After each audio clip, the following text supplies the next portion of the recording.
네, 안녕하십니까. 통생통사 강동환 TV입니다.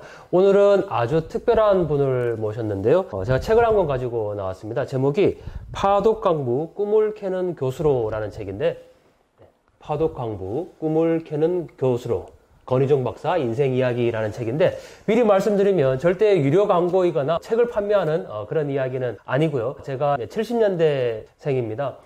제가 늘 이야기하는 그 신념 가운데 하나가 우리 부모님 세대들, 그러니까 40년대, 50년대 태어나신 그 부모님들의 영향으로 저희가 이렇게 풍요로운 대한민국을 지금 살고 있다. 오늘의 대한민국은 바로 우리 부모님들이 있었기 때문에 가능한 것이다 라고 말씀을 드렸습니다. 6.25 전쟁 이후에 독일의 강부로, 간호사로, 또 베트남 전쟁에, 그리고 80년대 사우디 중동에 모래바람 맞으면서 그렇게 벌어온 외화로 바로 오늘의 대한민국이 있었던 거죠. 자, 그런데 바로 오늘 모실 분은 파독 강부로 가셨다가 거기에서 박사학위를 받고 교수가 되어서 한국에 다시 돌아오신 후에 후학을 양성하는 일을 하고 계셨던 아주 귀한 분입니다. 제가 평소에 존경에 맞지 않는 분이신데 건희종 명예교수님을 이 자리에 모셨습니다. 교수님 안녕하십니까? 안녕하십니까? 반갑습니다. 네, 제가 평소에 너무 존경하고 꼭 뵙고 싶었는데 오늘 이렇게 귀한 자리에 함께 해주셔서 너무 감사드립니다. 아이고 황송합니다. 네. 원장님 오늘 저희가 지금 나와 있는 곳이 어디입니까? 여기요? 네. 여기는 100년도 아닙니까? 맞습니다. 네. 제가 원장님과 함께 100년도에 통일 안보 투어를 왔습니다. 한국평화협력연구원에서 주관하는 이 답사를 오게 됐는데 마침 또 원장님과 함께 이 귀한 곳에 오게 되어서 저희가 꼭 원장님을 인터뷰에 모셔야 한다. 그래서 우리 통생통사가 만난 사람들이라는 주제에 원장님을 모시게 되었습니다. 아주 좋은 기회를 맞이했습니다. 네. 예, 반갑습니다. 예, 저희가 너무 영광이고요. 예. 이 방송을 보고 계시는 많은 우리 구독자분들이 계신데 오늘 원장님의 말씀을 통해서 정말 삶의 힘과 그리고 이 대한민국이 얼마나 위대한 나라였다라는 것을 원장님 통해서 알아가면 좋겠습니다. 원장님 먼저 제가 드리고 싶은 질문이 있습니다. 아이고 무엇이든지 질문하세요. 네, 제가 74년생이고 예. 원장님께서 1940년대생입니다. 맞습니다. 네, 저희 아버지께서 47년생이시거든요. 아, 그렇습니까? 네, 그래서 그렇습니다. 아버지 뻘 되시는데 40년대에 태어나셨고 60년대에 20대를 보내지 않으셨습니까? 예. 그런데 제가 이 책에서 보니까 정말 그 당시에 한 끼를 먹는 게 가장 시급한 일이었다라고 말씀을 하시더라고요. 네, 맞습니다. 저희는 사실 배고픈 세대는 아니었거든요. 네, 그리고 예. 보릿고개라는 것을 경험도 못했고 또 알지도 못한 세대인데 원장님 그때 과연 우리 대한민국은 어땠는지 말씀해 주시겠습니까? 예, 1945년 경에는 해방되고 나서 네. 우리나라에 저만이 아니고 그때 당시에 다들 참 어려움 속에서 살았죠. 네. 누구나 배고프고 좀 먹을 것이 없었고 그래서 그때 당시에 이제 소금목피라고 해서 네, 소위 말하는 소금목피. 소나무 껍질 풀 뜯어먹고 뭐 진달래꽃 뜯어서 먹는 시절이었으니까요. 정말 그걸로 끼니를 해결하신 겁니까? 그러면요. 쌀 겨우고 이렇게 개떡 같은 걸 만들어 가지고 네. 먹을 정도였으니까요. 네. 그때 당시에 큰 소나무는 대부분이 전부 일본 사람들이 그 전쟁의 마지막 발화가르면서 네. 전투기 비행기에 기름이 필요하니까 소나무 송진. 송진을 네, 다 그 얘기 들어본 적이 벗겨가고 있습니다. 네. 그것은 이제 전쟁을 하기 위한 것이었고 제 경우는 먹기 위해서 이제 그때 당시에 소나무 이제 껍질을. 어려운 사람들이 소나무 껍질을 벗겨다가 먹을 정도인데 정말 먹을 수 없을 정도지만 네. 배가 고프니까 어쩔 수가 없죠. 예를 들어서 네. 오늘 투어 오면서 보리밭 맞죠? 예, 보리밭을 네. 갔었는데 네. 나이 드신 분들은 다 추억이 생각나서 다 카메라가 보리밭으로 쫓아가지 않았습니까? 그게 이제 저도 뭐 특히 유난히 오늘 네. 보리밭 노래도 부르면서 아주 아름다운 사진을 많이 담았습니다. 예. 저는 보리가 바람에 이렇게 날리는 모습들을 보면서 초록색의 보리가 참 예쁘다라고만 생각했는데 원장님께서는 과거를 회상하는 계기가 되셨군요. 그렇죠. 저는 사실 이렇게 들으면 잘 모르거든요. 그 보리가 왜 원장님한테 그렇게 추억이었는지. 아니 보릿고개라고 네. 그러니까 봄철 되면은 이제 쌀이 나기 전에 네. 보리마저도 없었으니까요. 그러니까 저는 오늘 보리밭 보면서 정말 보리밭이 푸르고 아름답다. 네, 네. 뭐 바람에 휘날린다. 그거보다는 옛날에 우리가 못 먹고 살을 때 이 보리가 우리의 어린 시절에 그 생명을 유지해준 그런 내용이구나 해서 특히 그러니까 감동적이었죠. 옛날에 저희들 시대에는 정말 어려운 시대였죠. 그러셨군요. 네, 저희가 지금 이렇게 삼시세끼 심지어는 대한민국이 다이어트 열풍이 이를 정도로 정말 먹는 문제가 해결된 나라인데 지금 말씀하신 게 불과 뭐 몇십 년 전밖에 안 되지 않습니까? 뭐 그러니까 아주 오래전 얘기가 1960년 아니거든요. 예. 네, 가장 근래 이야기인데 60년 전 얘기네요. 그렇죠. 근데 제가 이 책에서 보니까 원장님의 어머니 이야기를 또 하지 않을 수가 없더라고요. 어머니께서 그 한쪽 눈을 실명하시는 정도로 그런 사고가 있으셨는데 그게 바로 자식들을 먹이기 위해서 있었던 일이라고 제가 책에서 봤거든요. 그 말씀 혹시 해주실 수 있으신지요? 네. 제가 막동이로 자랐습니다. 집에서. 그래서 네. 유난히 이제 어머니하고의 관계가 네. 다른 사남매인데 이제 형이 한 분 있고 누나가 두 분인데 네. 내가 막동인데 이제 어머니께서 유난히 저를 많이 사랑을 하셨죠. 막둥이에 네. 대해서. 네. 심지어는 돌아가실 때 제 사진만 벽에다 걸어놓고 40일간 곡기를 끊고 제 사진 박사학위 받은 모자만 바라보시면서 돌아가실 정도로. 그런데 이제 워낙 가난해서 네. 감히 중학교를 간다고 말을 할 수가 없을 정도로 시골에서 네. 산에 가서 나무하고 논밭에 가서 일하고 이런 정도였었는데 네. 다른 친구들이 중학교 모자를 쓰고 이렇게 오는 걸 보니까 너무 제가 나는 왜 저런 중학교를 못 가느냐 이런 어떤 네. 마음이 아프고 쓰리고 막 이러던 차에 네네네. 다음 해에 네. 중학교 시험이 있을 때 네. 이제 거의 가출하다시피 해가지고 네네. 제가 지리산 밑에서 그 전주까지는 한 50km 네. 되는데 기차를 타고 가서 네. 중학교 시험을 봤습니다. 그런데 다행히 중학교 시험에 합격하신 거죠? 합격을 하였어요. 네. 책에 보니까 쌀 한 가마니를 어머니가 구하러 가셨다고 저 그 말씀 듣고 저희 아버지가 생각이 났거든요. 예. 그 원장님 지금 말씀하신 것처럼 저희 아버지도 산에 나무하러 다니시고 또 중학교를 이제 다니셨는데 고등학교 진학을 못 하셨거든요. 근데 정말 그 가난한 시기에 누군가가 도와줬다라면 학교를 갈 수 있었을 텐데 그렇게 가지 못한 게 천추의 한이 된다고 말씀을 저희 아버지께서 하시는데 원장님도 이 책에서 그 말씀을 하시더라고요. 어머니가 쌀 한 가마니를 빌리러 가서 하루 종일 무릎 꿇고 그 쌀 한 가마니를 구해 오셔가지고 학교를 가시게 됐다라는 얘기를 제가 책에서 들었거든요. 그러니까 이제 네. 그때 당시는 가난한 사람들은 부잣집에 가서 빌려올 수밖에 없거든요. 학비를요? 네, 네. 학비만이 아니고 이제 먹고 사는데도 빌려오잖아요. 그때 어머니께서 모든 걸 다 동원해도 학비가 안 되는 거예요. 등록금이 안 되니까. 네네. 이제 쌀 한 가마가 돈만 있으면 등록금을 낼 수가 있으니까 아침 일찍이 그러니까 2월 말이면 얼마나 춥습니까? 추운 날이죠. 네, 추운 날씨죠. 근데 예. 옛날에는 옷도 뭐 상상할 수가 없잖아요. 그렇죠. 네. 추운 날씨에 어머니가 내려가셔가지고 하루 종일 부잣집 앞에 대문 밖에 앉으셔가지고 네. 쌀 한 가마만 빌려달라. 근데 그 집에서 쌀을 안 주는 거예요. 왜냐면 당신은 쌀을 갚을 능력이 없다. 네, 맞습니다. 그런데 어머니가 끝까지 그 자리에서 돌아오시지 않고 해질 무렵까지 그 자리에 앉아가지고 쌀 한 가마를 얻어와서 팔아가지고 학교에 갈 정도로 네. 어려움이 많았습니다. 근데 지금은 이제 제가 어머니 산소에 가서 뭐 돌아가신 지 오래됐습니다만 산소에 가서 이제 그때 당시를 상상을 하면서 네, 이 책에 그 산소에서 인사를 드리던 사진이 있더라고요. 그 이제 절을 하면서 네. 이제 어머니 지금은 제가 쌀 뭐 100가마 아니면 1000가마도 살 수 있는 이제 그런 능력이 있다는 그런 표현을 하죠. 그렇죠.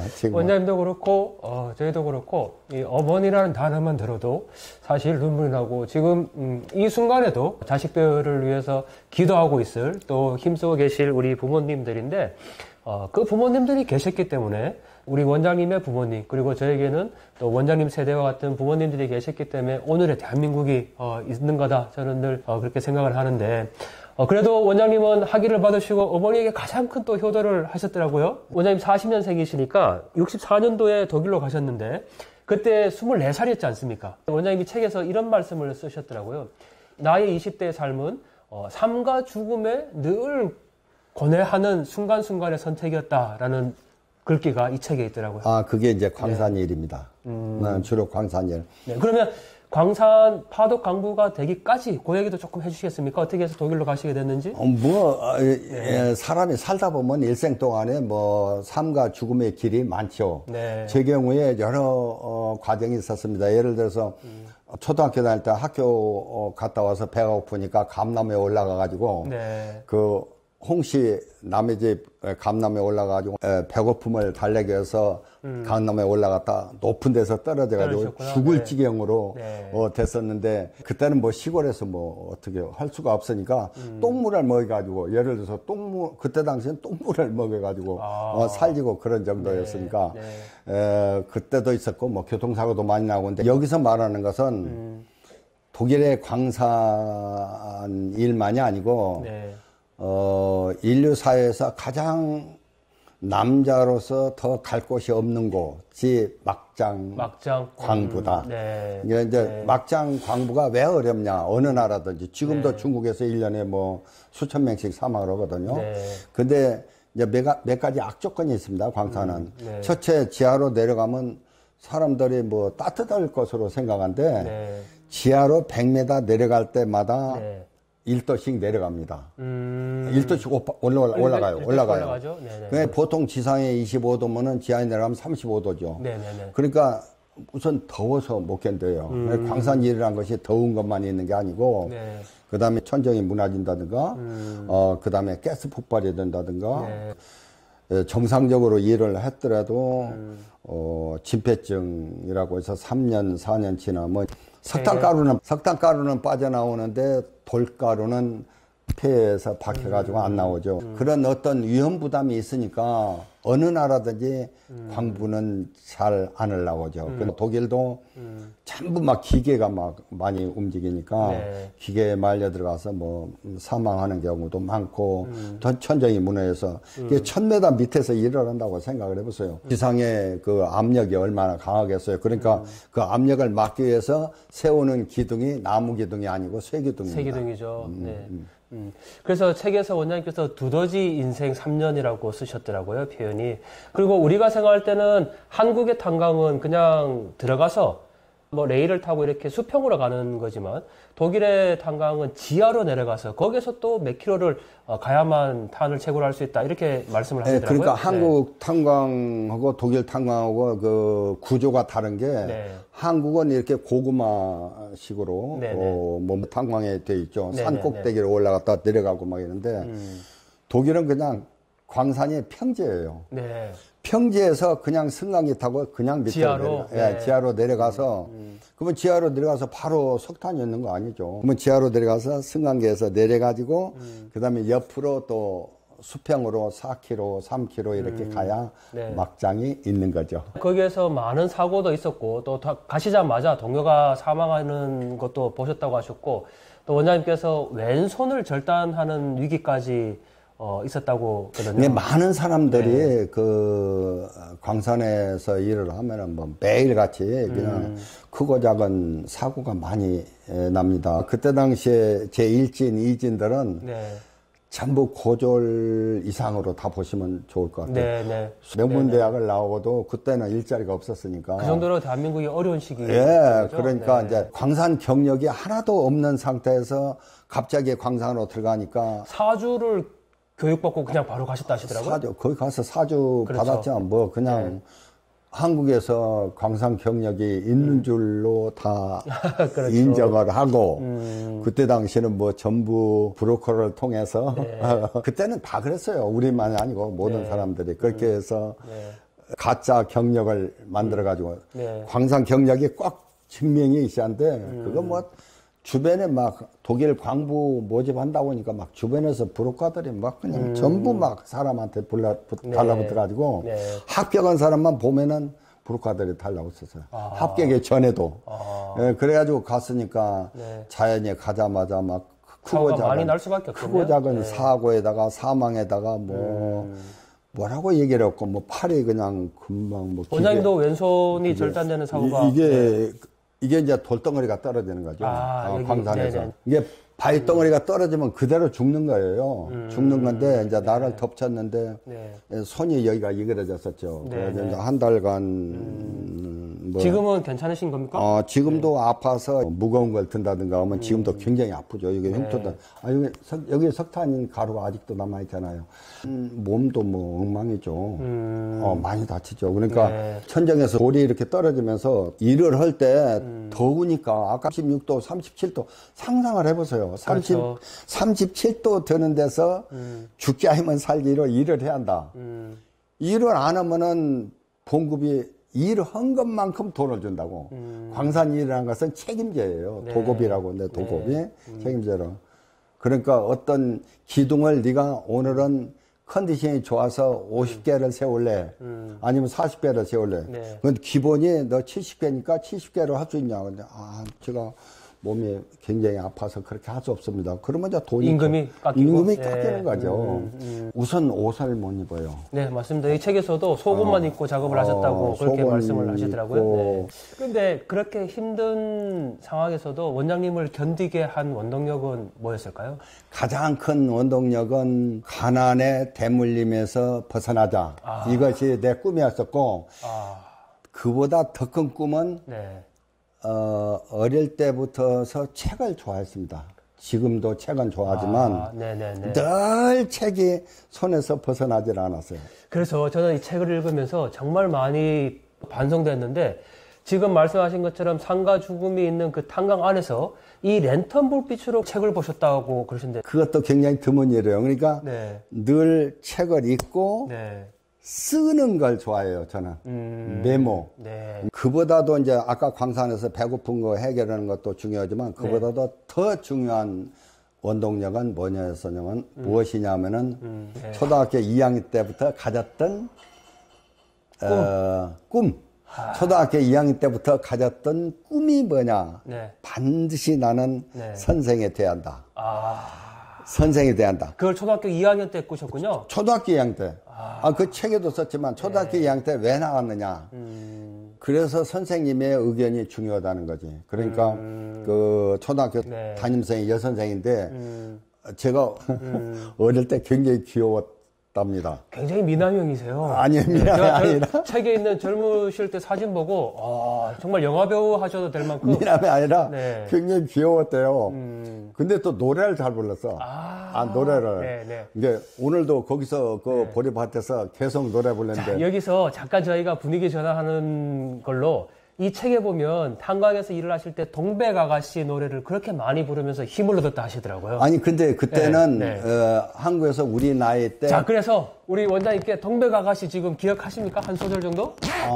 헤일 수 없이 수많은 밤을 이게 누구냐 이미자 그 가수 있잖아요. 네. 그분이 저를 굉장히 좋아했습니다.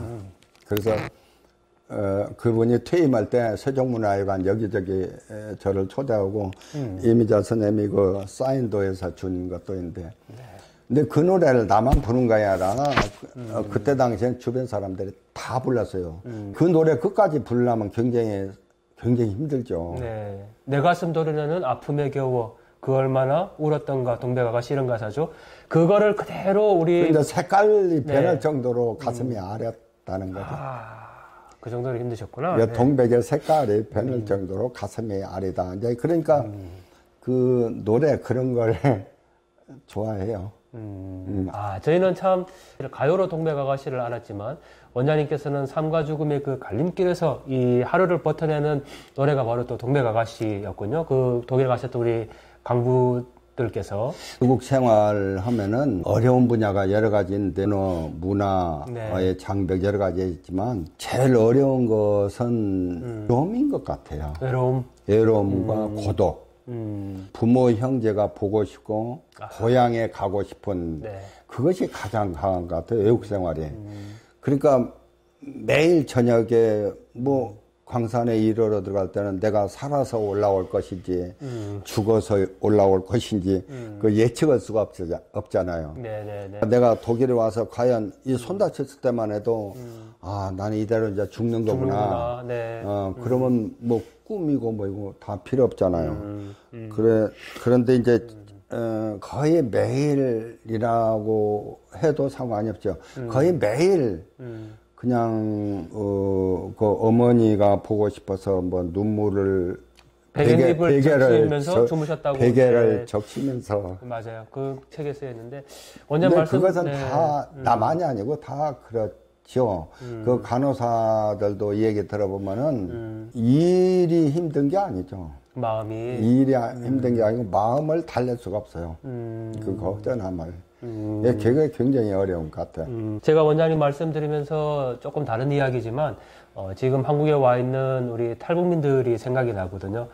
두고 온 고향에 북녘에 가족들이 있을 거고 또 어머니를 그릴 거고 고향이 그릴 텐데 정말 통일이 되어서 다시 돌아가서 그 어머니가 맨발로 뛰쳐나올 그런 감격스러운 날들을 또 기대하면 좋겠는데 저희가 지금 그런 일을 위해서 이 자리에 있는 것이 아닌가라는 생각이 들고 원장님께서 이루셨던 그 대한민국의 자랑스러운 경제적인 기적을 저희 후손들이 또 앞으로 이어나가야 될 텐데 원장님 그런데 사실 파독 강부로 가셔가지고 박사학위를 받고 돌아오셨단 말이에요. 그게 흔한 일은 아니잖아요. 어떻게 그게 가능했을까요? 저는 지금까지 살아오면서 어려울 때마다 도와주는 이가 천사가 나타나.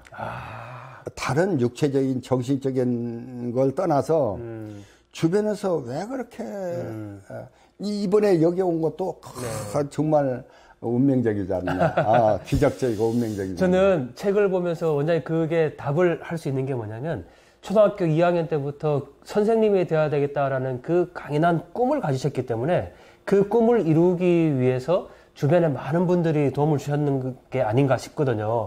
독일에서 공부할 수 있도록 도와주신 분이 계셨다고 제가 들었거든요. 네. 그러니까요. 전혀 이제 뭐 한국에 돌아오려고 짐을 다 보내버렸죠. 네, 어머니 아버지가 보고 싶고 가족이 보고 싶으니까 짐도 다 보내버리고 돈도 다 보내버리고 아무것도 내가 가진 것이 없었어요. 뒤셀도르프 비행장까지 갔죠. 귀국 비행장까지 갔죠. 네네네. 티켓까지 끊었죠. 가방까지 붙였죠. 짐을 다? 짐 다 보내버렸어요. 트랩에 이제 비행기 타러 나가는 체크하는 그 과정에서 이제 독일의 수영 엄마가 이미 그 전에 이제 계속 원장님께 제안을 했던 거죠? 어머니께서 수영 어머니께서 남아라. 근데 결정을 못 하고 계셨었고. 하여튼 집에 오고 싶은 것이 더 강하니까. 그랬는데 이제 그래서 거의 반강제로 나를 기왕이 왔으니까 공부하고 네 꿈이 선생이라면서 선생님도 오고 가는 것이 어떻겠냐 해서 거기서 이제 돌아서서 다시 마지막 그 트랩에서 한국행 비행기를 안 오르시고 독일에 남겠다고 딱 돌아설 때 그때의 결심한 어떤 계기가 있었습니까? 결단을 한 계기가. 이제는 선택의 길이 없다. 내 꿈을 이루자. 그래서 꿈을 이룰 수 있는 이거의 좋은 계기인 것 같다. 이게 신앙생활로 말하면 하늘의 도움이고. 그렇죠. 그분께서 인도하심이네요. 왜 정주영 회장이 저를 도와주고, 왜 이건희 회장님이 저를 도와주고. 네, 그분은 사람을 통해서 또 역사하시니까. 왜 그렇게 주변 분들이 저 아무것도 아닌데 제가 모든 걸 긍정적이고 낙천적으로 살아요. 아무런 걱정이 없습니다. 네, 원장 얼굴에 그렇게 표정이 딱 그렇습니다. 지금도 뭐 너무 행복하고 뭐 행복에 차고 넘치고 또 원하는 것도 없고. 근데 이제 공부를 왜 했느냐. 그래가지고 이제 그게 남았는데. 자, 여기서 아주 놀라운 사실이 있습니다. 원장님께서 외국인 최초로 사범대학교에 들어가시게 됩니다. 근데 우선 남았는데 불법 체류자예요. 그렇죠. 나한테는 아무것도 없어. 조건이 독일에 남을 수 있는 조건이 대학교 입학 허가증. 입학 허가증. 독일 여자하고 결혼하는 사람. 독일 여자 결혼하는 사람. 그래, 한국 여자하고 결혼했더라도 네. 직장이 있어야 한다고. 직장.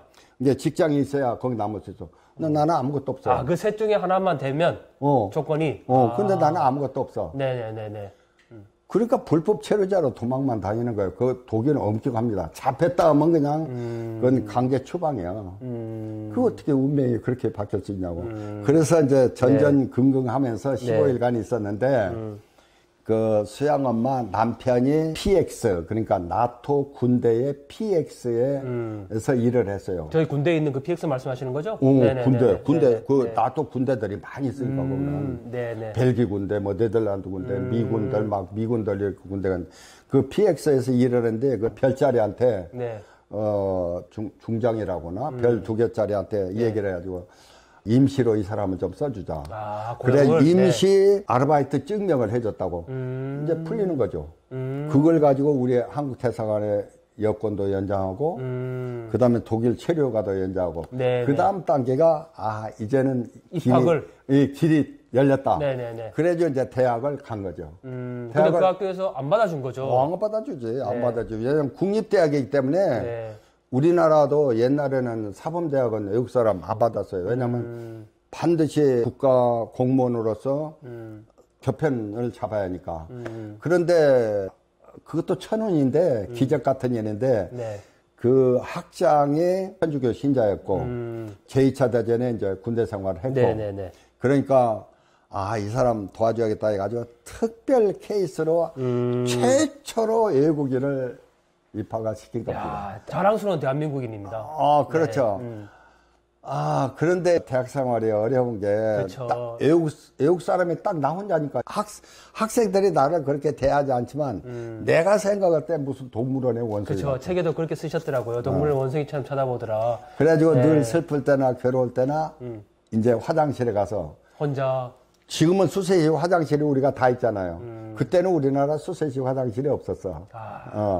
근데 수세식 화장실에 가면은 딱 앉아있기 좋고 아무도 나를 간섭한 사람도 없고 겨울철에 따뜻하게 여름철에 시원하게 다 냉난방에 들어오고 그냥 처박혀서 화장실에서 사는 거야. 그래서 지금도 독일에 들어가면은 그 화장실에 앉아서 옛날 생각을 하면서 눈물을 흘리고 그러죠. 그래서 땅속에서 이제 공부도 하고 광산에서 일하면서 공부하고 이제 독일 여학생한테 독일 여선생한테 공부하고 해가지고 그것이 기초가 돼가지고 광산에서 공부한 것이 기초가 돼가지고 이제 대학에 들어갔죠.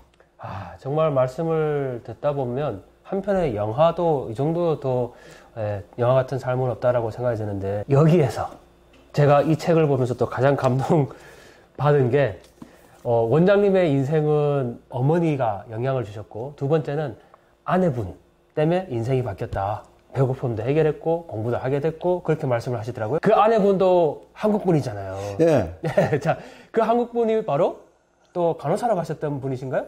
예. 근데 거기는 좀 케이스가 달라요. 거기는 나처럼 뭐 근로자로 간 게 아니고 자기 언니가 독일에 있어가지고 여기서 고등학교만 졸업하고 바로 독일에 간호학교로 가서 입학을 해가지고 간호학교를 졸업하고 전주여고. 그 당시는 그 전주여고 여학생들이 그 하얀 이 배지 달고 다니는 걸 보면 나는 어떻게 저런 훌륭한 여성하고 결혼할까 이런 꿈이었었는데 거기서 만나게 됐죠. 독일에서?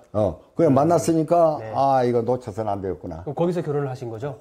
물론이죠. 이제 1년 그 만남도 또 운명적인데 독일 여학생이 소개하랬다고. 독일 여학생이 한국에 대해서 논문을 쓰기 위해서 한국 여학생을 만나가지고 전화번호를 가지고 왔으니까 나보고 전화 연결 좀 해달라고 해서 전화하니까 우리 집사람이 나와가지고 그럼 한번 놀러 오라고. 그래서 놀러 갔더니 그런 상황이 벌어져가지고 1년간 사귀어서 약혼하고 1년에 결혼하고. 여러분들 영화 국제시장 기억하십니까? 국제시장에도 보면 그 주인공이 독일에 강보로 가서 거기에 있는 간호사와 결혼을 하게 되는 게 그 내용입니다. 그렇죠. 자전거도 나오고 거기에 자전거도 나오고. 자전거 타고 가다가 여성에게 한눈에 반해서 넘어지는 장면. 이거 저는 뭐 기절했죠. 그러셨구나. 저는 자전거 타고 가서 여름에 더운데 산에 올라가서 자주 가는데 가서 기절해가지고 우리 부산에 막 수건으로 막 머리에다 찬물을 끼얹고 있어 깨어나니까. 그러니까 국제시장 거기에 네. 그 인물이죠. 인물의 스토리. 그러시구나. 이게 완전히 주인공이 아니고 인물의 스토리인데 독일 것만. 이게 북한에서 나는 내려오지 않았고 또 월남 군대도 안 갔다 왔고 독일 이야기만 제 겁니다. 독일 이야기만. 그래서 다른 책을 가져와서 그 스태프들이 책을 중심으로 만든 게 국제시장이죠. 자, 이 방송 보고 계시는 우리 사모님, 우리 원장님 혹시 사모님께 짧게 영상 편지 한 번. 당신 사랑합니다. 뭐 책에도 쓰고 항상 내가 사랑한다고 하지만 우리 사람을 만나고 나서 이 책에 다 표현을 해. 그래서 금년이 결혼 50주년 기념으로 올해.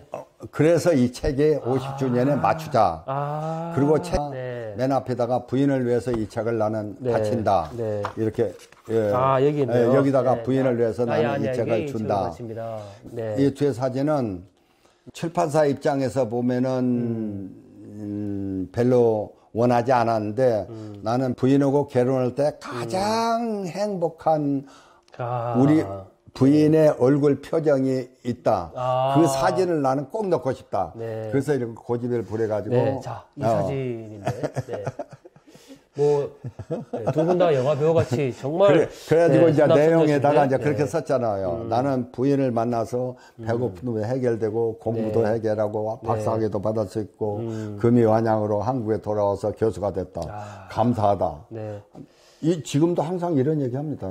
그런데 이 흑백 사진을 보니까 이게 바로 저희 부모님의 얼굴이시거든요. 아버지, 어머니. 그리고 이 흑백 사진 속에 바래졌던 이 행복한 웃음을 당신들은 물론 또 이 자녀들에게 이렇게 행복한 나라를 물려주기 위해서 그 젊은 날의 숱한 고생들을 다 이겨내신 것이 아닌가라는 생각이 드는데요. 자, 우리 원장님 그렇게 귀국을 하셨잖아요. 떠날 때 1964년도에 떠나실 때 김포공항에 가실 때 도로가 비포장이었다고 그랬어요. 서울에서 그 수유리에서 비행장을 가는데 도로 비포장이었고 먼지가 막 풀풀 나는데 공항 가는 길이 공항 가는 길이 펄펄 났었죠. 하기야 저희가 박정희 대통령이 해외에 갈 때 비행기가 없어가지고 그 곤혹을 치렀다라는. 그때 당시 한강다리가 하나였어요. 한강다리 지금 하나? 한강다리가 33개예요. 34개가 됐어요. 정말 한국이 많이 발전했죠. 그때 김포비행장하고 지금 김포비행장은 상상도 할 수가 없죠. 그 33개의 다리가 바로 우리 원장님과 같은 우리 부모님 세대들의 피땀으로 세워진 다리가 아닌가. 저희만이 아니고 월남에 다녀오신 분들. 그렇죠. 그 다음에 중동에 모래바람 맞으면서 새 조금은 기하를 했다고 하죠. 근데 이제 맞습니다. 황송한 아주 극찬을 많이 하시는데 사실은 그게 사실이죠. 오히려 제가 너무 우리 원장님도 그렇고 부모님한테 죄송한 게 정말 그렇게 목숨을 바쳐서 세워놓은 나라인데 이 대한민국을 오히려 부정하고 자유민주 체제를 인정하지 않는 그런 또 세력들이 있다라는 게 저는 너무 정말 죄송하고 마음이 미어지거든요. 근데 아마 본인들은 더 하실 것 같습니다. 근데 이런 표현을 하신 분들을 많이 만나지를 못했는데요.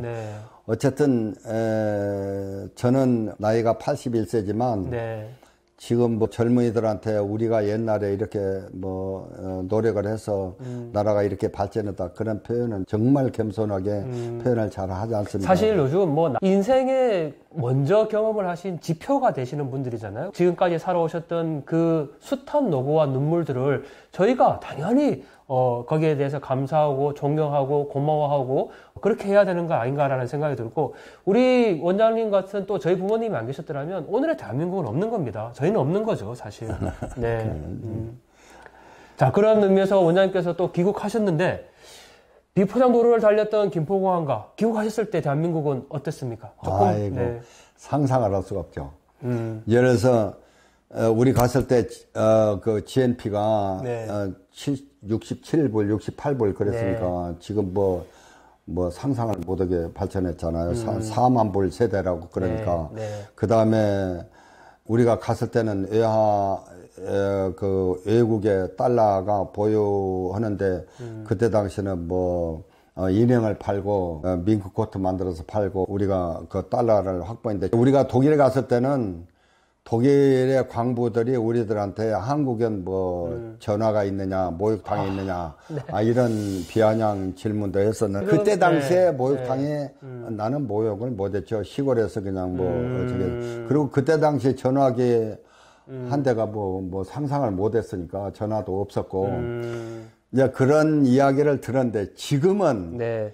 독일만이 아니고 유럽 전체에 한국의 각종 그 공장들이 뭐 자동차 공장 그렇죠. 네, 전 세계를 향해서 전 세계적으로 전자제품 공장들이 서가지고 유럽의 특히 독일 아이들을 포함해서 유럽의 청년들이 한국 기업에 임용되는 것을 원하는 그렇죠. 그렇게 세상에 지금 바뀌었습니다. 네. 그러니까 그만큼 우리가 국력이 달라졌다는 거죠. 저희가 사실 그냥 국력이 세진 게 아니고 네, 우리 부모님 세대들 감사합니다. 늘 많은 그렇게 분들의, 생각해 줘서 고맙습니다. 그 피땀이고 저희가 저는 사실 거저받은 세대입니다. 제가 처음에도 말씀드렸지만 74년도에 태어났으니까요. 보릿고개도 몰랐고 배고픔도 몰랐고 정말 태어나서 보니까 대한민국은 잘 살고 있었고 또 선배 세대들 386 세대들 그들처럼 민족운동을 하지도 않았고요. 인간이 살아가면서 두 가지가 해결된 거 아닙니까? 자유민주주의와 먹는 문제가 해결됐으니까요.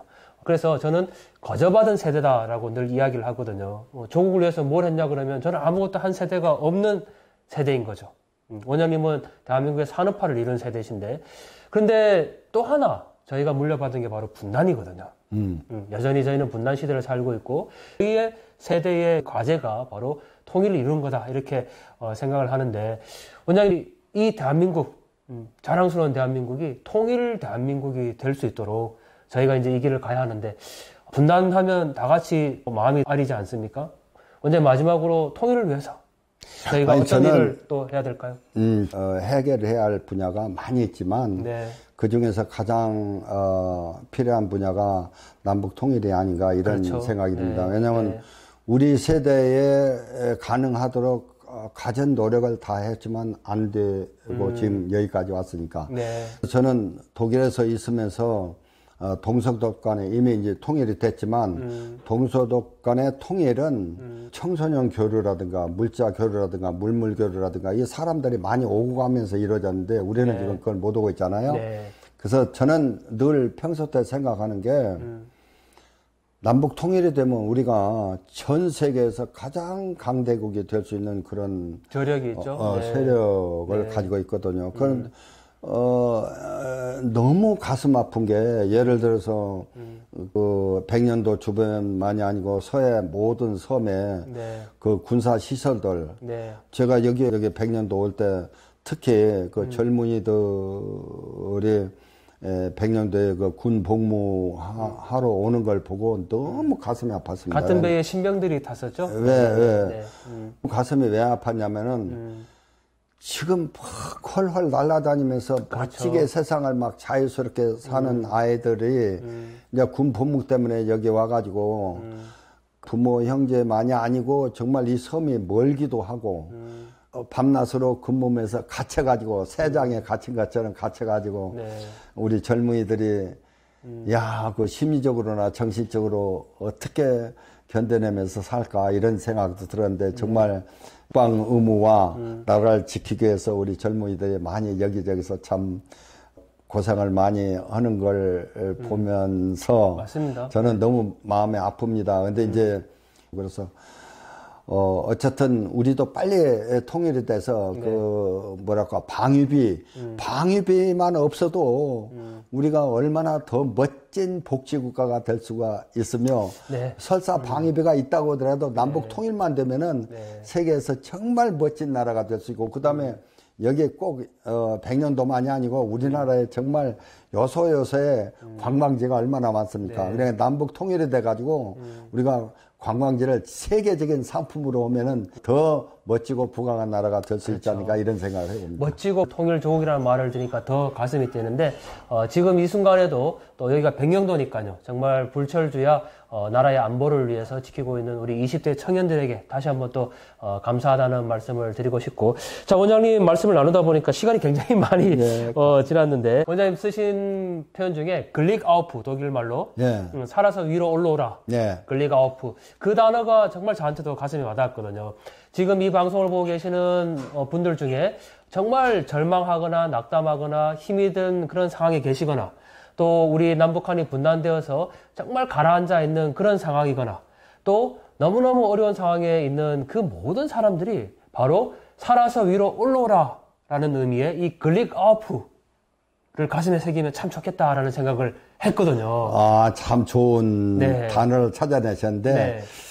네. 독일 말로 행복하게 지상에 올라와라. 행복하게 지상에 올라오라. 예, 그 뜻이에요. 그게 네. 광산에서만 하는 인사입니다. 네. 이게 제 표현으로는 죽지 말고 살아서 올라오라. 예. 네, 네, 네. 그래서 네. 이렇게 100년도만이 아니고 네. 우리나라의 국방 의무에 지금 참여하고 있는 모든 우리 육해공군 여러 젊은이들 네. 두 가지를 말씀드리고 싶은데요. 저는 초등학교 다닐 때부터서 제 꿈이 선생이었습니다. 그러니까, 2학년 때 그러니까 때. 여러분들도 꿈과 희망을 가지고 지금 옛날 이야기를 하지 말라고 그러는데 옛날과 비교하면 여러분들이 노력만 하면 얼마든지 여러분들의 맞습니다. 꿈과 네. 희망을 다 찾을 수 있고 다 성공할 수 있는 그런 네. 사회적인 환경이 있으니까 네. 예를 들어서 제가 광산에 있을 때 골리크 아우프라는 것을 외친 것처럼 여러분들도 하루하루 야 꿈과 희망을 가지고 살자. 그러면 나도 성공할 수 있다. 나는 불가능이 없다. 나는 항상 yes입니다. 항상 yes no가 아니고 나는 항상 할 수 있다. I can do 이게 아니고 항상 나는 할 수 있다. 이런 생각을 가졌거든요. 그러니까 여러분들도 낙천적이고 긍정적으로 살면은 네. 다 성공할 수 있다. 희망과 꿈을 주고 싶습니다. 네. 자, 또 이 방송 보고 계시는 우리 고향이 북쪽인 탈북민들, 아마 남한에 혼자 오셔가지고, 생활을 하면서 아마 원장님께서 독일에 가셨을 때 겪었을 그 마음들을 오롯이 지금 또 느끼고 계실 텐데, 고향 통일이 되어서 고향에 돌아갈 수 있는 그날을 위해서 살아서 위로 올라오라, 글릭 어프 또 함께 외치면서 함께 마음에 다지면서 하루하루를 더 견뎌 나가면 좋겠습니다. 자, 원장님 오늘 귀한 자리에 함께 해주셨는데요. 정말 또 원장님과 함께 동시대를 살아가는 그게 너무 영광이고 감사한 마음이 들고요. 정말 저희의 오늘의 대한민국이 있기까지 이 대한민국의 경제를 일으키시고 이 손이 정말 절단될 위기에까지 갔었지만 이 모든 역경을 다 이기시고 오늘의 대한민국을 만들어주신 원장님 정말 고맙습니다. 라는 말씀을 꼭 드리고 싶습니다. 감사합니다. 네, 이 방송을 보고 계시는 우리 40년대, 50년대 우리 부모님 세대들 모든 분들께 당신들이 계셔서 오늘의 대한민국이 있습니다. 라는 말씀을 꼭 드리고 싶습니다. 감사합니다. 고맙습니다. 통사 강동원 TV였습니다.